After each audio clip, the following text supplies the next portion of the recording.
வணக்கம் நண்பர்களே. உங்களிடம் பேசுவது விமலா. இன்னைக்கு நாம கேட்க போற கதை சொக்கா சொக்கா சோறு உண்டோ. இதுவரைக்கும் இந்த சேனலை நீங்க சப்ஸ்கிரைப் பண்ணல அப்படின்னா மறக்காம சப்ஸ்கிரைப் பண்ணுங்க. பக்கத்துல இருக்கிற பெல் ஐக்கானையும் கிளிக் பண்ணுங்க. வாங்க கதைக்குள்ள போகலாம். நல்லூர் என்ற கிராமத்தில் பூவாயி வசித்து வந்தாள். அவள் கணவன் மருது விறகு வெட்டி பிழைப்பவன். அவர்களுக்கு 2 மகன்கள் உண்டு. அவர்களும் காட்டிற்கு சென்று விறகு வெட்டி மருதுவிற்கு உதவியாக இருந்தார்கள். பூவாயி நல்லவள். கந்தையானாலும் கசக்கி கட்டு என்று மிகவும் சுத்தம் பேணுவாள். வீட்டை பெருக்கி சாணம் போட்டு மெழுகி கோலம் போட்டு பார்க்க சுத்தமாக அழகாக லட்சணமாக வைத்திருப்பாள். அவளைப் போலவே அவள் கணவன் மருதுவும் சுத்தம் மிகவும் பேணுவான். கை கால்களை சுத்தம் செய்த பின்புதான் வீட்டிற்கு உள்ளே நுழைவான். பூவாயி பொண்ணு முத்தா அவள் வேலை முத்தா என்று சொல்லும்படி நறுவிசாக காரியங்களை செய்வாள். மாலை நேரங்களில் தினமும் விளக்கு ஏற்றி குலதெய்வமாக விளங்கும் உச்சி மாகாளி கையெடுத்து கும்பிடுவாள். கடவுளுக்கு அடுத்தபடியாக சுத்தம் வணங்கப்படுகிறது என்பதற்கு ஒப்ப வறுமையாக இருந்தாலும் செம்மையாக வாழ்ந்தனர். சுத்தம் சுகம் தருமல்லவா. பூவாயிக்கு அவள் அக்கா காத்தாயி தவிர சொல்லிக் கொள்ளும்படி வேறு உறவுகள் இல்லை. நல்லூர் கிராமத்தை அடுத்த பனையூர் கிராமத்தில் உள்ள வீரனுக்கு வாழ்க்கைப்பட்டு போனாள் காத்தாயி. பனையூரில் சற்று வசதி வாய்ப்புகளுடன் இருப்பவன் வீரன். அந்த ஊரிலேயே மச்ச வீடு அவனுக்கு மட்டும்தான் சொந்தம். எனவே ஊர்க்காரர்கள் இவர்களை பெயர் சொல்லி அழுக்காமல் மச்ச வீட்டுக்காரர்கள் என்று கூறுவார்கள். காத்தாயிக்கு குழந்தைகள் இல்லை.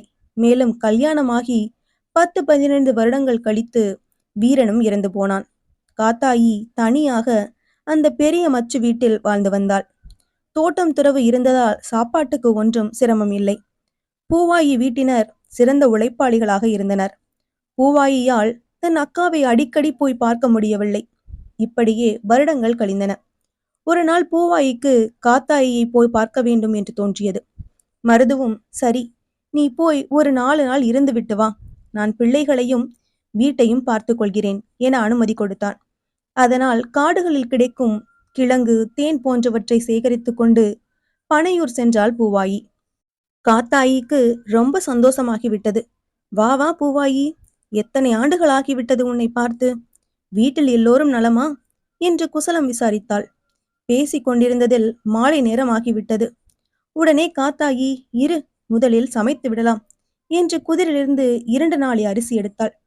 அதை பார்த்த பூவாயி, 2 ஆளாக்கு அரிசி போதுமே, ஏன் 2 நாளி அரிசி எடுக்கிறாய்? இது மிகவும் அதிகம் என கூறுகிறாள். காத்தாயி சிரித்து கொண்டே, எப்படி போதும்? நான் தினமும் 1 நாளி அரிசி சோறு வடிப்பேன். அது என் ஒருத்திக்கே போதுமானதாக இருக்காது. அதனால் நம் இருவரும் நல்லா சாப்பிட 2 நாள் அரிசி எடுத்தேன் என்கிறாள். பூவாயிக்கு அது அதிசயமாக இருந்தது. 8 ஆளாக்கு அரிசி 1 நாளி அல்லவா? பூவாயி வீட்டிலே தினம் 4 ஆளாக்கு அரிசிதான் வடிப்பாள். ஒரு ஆளுக்கு உலக்கு அரிசி போதுமே, 16 உலக்கில் எத்தனை பேர் சாப்பிடலாம் என்று மனதில் நினைத்தாள். ஆனால் காத்தாயிடம் ஒன்றும் சொல்லாமல் அமைதியாக இருந்தாள். உலை கொதித்ததும் அரிசியை போட்டு நிறைய சோறாக்கினாள் காத்தாயி. பருப்பு கடைந்து புளிச்சாறு வைத்து கத்தரிக்காயை எண்ணெயில் பொரித்து அப்பளத்தை சுட்டு முடித்தாள். அந்தி நேரமாகிவிட்டது. இருட்ட துவங்கியது. பூவாயி அக்காவிடம் விளக்கு ஏற்று கருக்கல் நேரமாகிவிட்டது என்றாள்.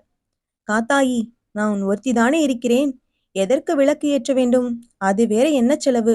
சும்மா விளக்கு ஏற்றாமல் வட்டிலில் சோறு போட்டு சாப்பிட்டு விடுவோம் என்றாள். பூவாயி சுத்தபத்தமாக இருப்பவள். அவள், இல்லை இல்லை, அந்தி சந்தி நேரத்தில் விளக்கு கட்டாயமாக ஏற்ற வேண்டும். வீட்டினுள் ஒரு விளக்கும் வீட்டு வாசலில் ஒரு விளக்கும் ஏற்றிவை என்று விடாப்படியாக சொன்னதால் காத்தாயி வீட்டுக்குள் சென்று எண்ணெயும் 2 சிறிய அகல் விளக்கும் கொண்டு வந்து விளக்கு ஏற்றினாள். அதன் பிறகு மரவை வட்டிலை எடுத்து வைத்துக்கொண்டு இருவருக்கும் இரவு சாப்பாடு சாப்பிட்ட பின் நிறைய சோறு மீதம் இருந்தது. அதை பார்த்த காத்தாயி அதிசயப்பட்டாள். இவ்வளவு சோறா மீந்தது என்று. அப்போது வீட்டிற்கு வெளியே இருட்டிலிருந்து, சொக்கா சொக்கா சோறு உண்டோ என சப்தம் கேட்டது. ஆள் யாரும் இல்லாமல் அசரீரி கேட்டது. இருவருக்கும் பயம் வந்துவிட்டது. பூவாயி சற்று தைரியத்தை வரவழைத்து கொண்டு, சொக்கா, நீ யார் என்று வினவினாள். அப்போது சொக்கன் சொன்னான், நான் ஒரு பேய். இரவு நேரம் பேய் கூட்டங்களுடன் சேர்ந்து பசியோடு வருவோம். எல்லோர் வீட்டிலும் விளக்கு ஏற்றி ஒளி வெள்ளமா இருக்கும். அதனால் எங்களால் அங்கு செல்ல முடியாது. ஆனால் இந்த வீட்டில் மட்டும் ஒரு நாளும் விளக்கு எரியாது. இருளாக இருப்பதால் நாங்கள் தினம் இரவு இங்கு வந்து விடுவோம். ஆக்கி வைத்த சோறை பங்கு போட்டு சாப்பிடுவோம்.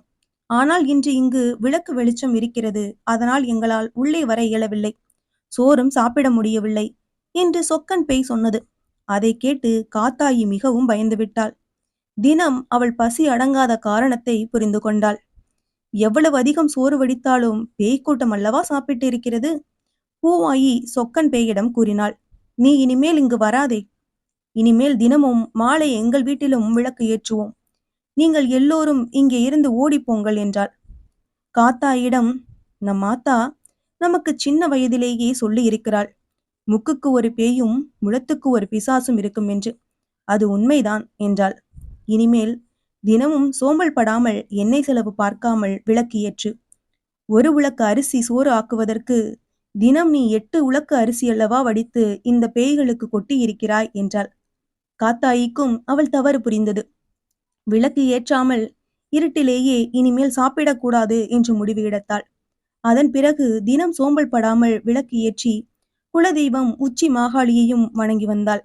அதன் பிறகு அவளுக்கு பேயினால் எந்த தொந்தரவும் இல்லவே இல்லை.